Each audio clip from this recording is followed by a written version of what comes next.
प्रश्न इकडून गेले. हा सर, आता पुणे महानगरपालिका पण तुम्ही संपूर्ण ताकदीशी लढणार आहात, त्या संदर्भात तुमची काय तयारी झाली? जसं आम्ही मुंबई, नवी मुंबई, पिंपरी चिंचवड महापालिका लढवतोय तसं आम्ही पुणे महापालिका पण पूर्ण क्षमतेने लढवत आहोत. पुण्याच्या 165 जागा आम्ही लढवणार आहोत आणि इथले सगळे सुशिक्षित लोकांना संधी देणार आहोत. पुणे हे विद्येचं माहेरघर आहे, हे जर खरं असेल तर या पुणे शहरामध्ये आता मटकावाला, गुटखावाला, दारूवाला, लॉटरीवाला निवडून न जाता डॉक्टर, वकील, इंजिनियर, प्राध्यापक, सायंटिस्ट असे लोक निवडून जावेत, अशा प्रकारची आमची भूमिका आहे आणि त्यामुळे आम्हाला चांगला रिस्पॉन्स आहे.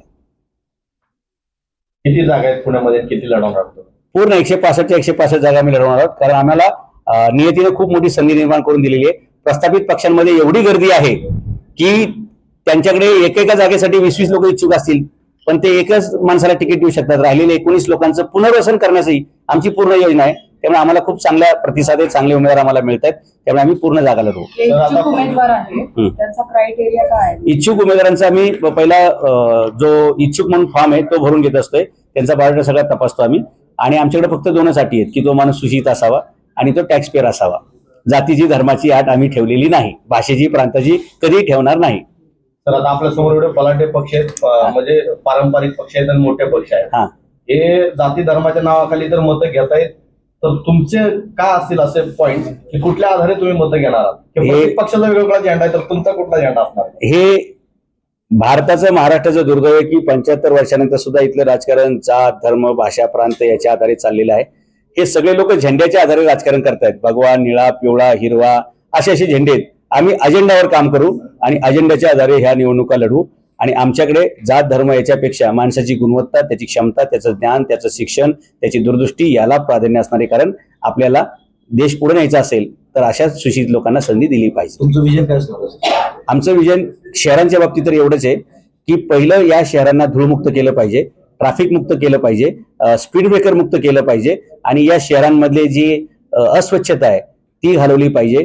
गटारं प्लास्टिक मुक्त केली पाहिजेत आणि गार्डन सुद्धा प्लास्टिक मुक्त केली पाहिजेत. आमची यादी शेवटच्या 3 दिवसात आम्ही जाहीर करायला सुरुवात करू, कारण गर्दी खूप आहे आणि आम्हाला खूप चांगले चांगले उमेदवार मिळणार आहेत. त्यामुळे आम्ही फिल्टर करण्यासाठी थांबलेलो आहोत. मुलाखती आम्ही काय 2च मिनिटात घेणार आहोत आणि बाकीचे पक्ष पण फक्त फॉर्मॅलिटीज करत असतात. ते कोणाला द्यायचं तेच पहिले ठरलेलं असते. तुमचं पण अगोदर ठरलंय का सगळं? नाही, आमचं हे ठरलेलं आहे की 2 दिवस अगोदर सगळं जाहीर करायचं. उमेदवारी कोणत्या ह्याच्यावर तुम्ही घेणार? उमेदवारीचे निकष, त्याची साक्षरता, त्याची लोकप्रियता, त्याचं समाजातलं काम आणि त्याची दूरदृष्टीता, त्याचं विजन काय, त्याच्यावरच्या आधारे आम्ही देणार आहोत. इलेक्टिव्ह मेरिट बघणार नाही का? इलेक्टिव्ह मेरिट हेच आहे ना, कारण आतापर्यंत इलेक्टिव्ह मेरिट म्हणजे किती पैसे वाटू शकतो, किती जातीच्या मतं घेऊ शकतो, किती धार्मिक ध्रुवीकरण करू शकतो. आमच्याकडे हा क्रायटेरिया नाहीये. तो माणूस त्या विभागाचं विजन काय देऊ शकतो, दूरदृष्टीता काय असेल, त्याच्या आधारे आम्ही त्याला तिकीट देणार आहोत. पुण्यातील कोणत्या समस्या? पुणेच नाही, सगळ्या महाराष्ट्रातल्या मुख्य शहरांच्या समस्या तेच आहेत. काय धुळीनं लोक ग्रस्त आहेत, स्वच्छ पाणी नाही प्यायला, ट्रॅफिक आहे आणि जागोजागी सगळे सिग्नल जाम येतं. तेच प्रश्नांवरती काम करायला पाहिजे. तुम्ही परदेशातलं उदाहरण सारखं देताय, तुम्हाला आपल्या देशात म्हणजे आता तुम्ही देताय उदाहरण ते म्हणून बोलते सारखं तुम्ही परदेशासारखंच करा, पण आपल्याला भारत आहोत, भारतात हे बोलत नाही. मी नेहमी जे तुम्हाला परदेशाचं उदाहरण सांगतोय, जास्तीत जास्त सिंगापूरचं मी उदाहरण सांगतोय. त्याचं कारण असं आहे की सिंगापूर हा या जगाच्या पाठीला असा देश आहे की जो आपल्या एखाद्या शहरा एवढाच आहे, म्हणजे मुंबई असेल, ठाणे असेल, पुणे असेल, एवढं शहरा एवढा आहे. त्याच्याकडे स्वतःची शेती नाहीये, त्याच्याकडे स्वतःची इंडस्ट्री नाहीये, त्यांच्याकडे स्वतःच्या काही खाणी नाहीयेत, म्हणजे सोनं मिळतंय, बॉक्साईट मिळतंय, मॅग्नेशियम मिळतंय, असं काही त्यांच्याकडे नाहीये. त्यांच्याकडे स्वतःची इंडस्ट्री नाही, स्वतःची जर्मनी, जपान सारखी टेक्नॉलॉजी नाही, तरी सुद्धा त्यांचा $1 आपल्या 70 रुपये एवढा आहे. 1965 सुरू झालेला देश, आपल्या एका शहरा एवढा देश आज आपल्या 70 पट पुढे. मग आपण त्यांचा आदर्श घेऊन आपल्या देशात सुद्धा हे का करू शकत नाही? म्हणून मला पुन्हा पुन्हा आपले शहर करू सिंगापूर हे सांगावं लागतंय आणि आपले शहर करू सिंगापूर या थीम वरतीच आम्ही या सगळ्या निवडणुका लढून तशाच प्रकारची हे शहर बनवण्याचा आमचा या निवडणुकीच्या माध्यमातून प्रयास आहे, प्रयत्न आहे. जनतेला काय